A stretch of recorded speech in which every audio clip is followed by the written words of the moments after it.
Present మనం వడ్డమాన్లో ఉన్నాము. రాజధాని అమరావతికి దగ్గరలో ఉన్న వడ్డమాను గ్రామంలో ఉన్నాం.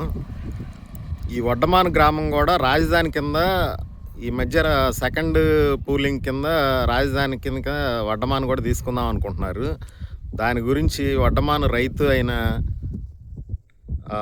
బ్రహ్మాజీ చౌదరి గారు మాట్లాడతారు. సార్ నమస్తే అండి. మా దొండపాడు గ్రామం అండి. నాకు వడ్డమాను విలేజ్లో పొలం ఉంది. నాకు ఉన్న పొలం వచ్చేసి 60 సెంట్లు అండి. కాకపోతే మాకు ల్యాండ్ పూలింగ్ గురించి మేము గతంలో కూడా ల్యాండ్ పూలింగ్ పొలం ఇచ్చి ఉన్నాం. దాని తాలూకు ఫ్లాట్ ఎక్కడ ఉన్నాయో, ఎలా ఉన్నాయో, ఎక్కడ ఉన్నాయో, ఏ స్థితిలో ఉన్నాయో మాకు ఇంతవరకు తెలియదు. మాకైతే ల్యాండ్ అయితే రిజిస్ట్రేషన్ చేసేసారు కానీ చెప్పి తిరిగి మాకైతే ఎటువంటి ఫ్లాట్ ఇక్కడ ఉంది చూపించడం కానీ ఏమీ లేదు. ఇప్పటికీ మేము ఫ్లాట్ ఇచ్చి 11 సంవత్సరాలు అండి. మాకు మేము భూమి ఇచ్చి దాని తాలూకు రిటర్నబుల్ ఫ్లాట్ 11 సంవత్సరాల నుంచి అయితే ఈ రోజుకైతే ఏమీ ఇవ్వలేదు. దాని తాలూకు కౌళ్ళకి మధ్యలో 2-3 సంవత్సరాలు కౌళ్ళ గురించి కూడా మేము బాగా ఇబ్బంది పడి ఉన్నాం.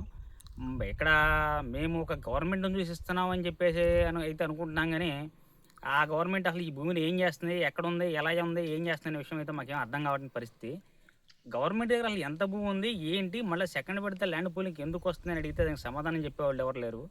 మేము అడుగుతుందల్లా ఒకటే, ఎకరం లోపు ఉన్న రైతులకి, ఎకరం ఉన్న రైతులకి ఒక ఎకరానికి వచ్చేసి 30,000తో స్టార్టింగ్ అంటున్నారు.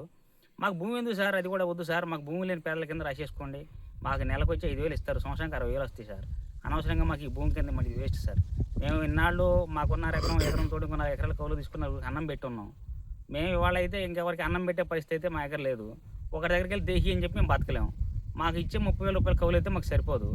ఇటువంటి పరిస్థితుల్లో మాకు ఎందుకు సార్ ఇది? అసలు మేము గవర్నమెంట్ని ఒకటే అడుగుతా ఉన్నాం, మీ దగ్గర ఎంత భూమి ఉంది, ఆ భూమిని అసలు మీరు ఏం చేస్తున్నారు, గతంలో భూమి ఎవరికి కేటాయించారు, ఎంత కేటాయించారు, ఇంకా మిగిలిన భూమి ఎంత ఉంది, అసలు ఇప్పుడు 2వ విడత ల్యాండ్ పూలింగ్ అవసరం ఏంటి?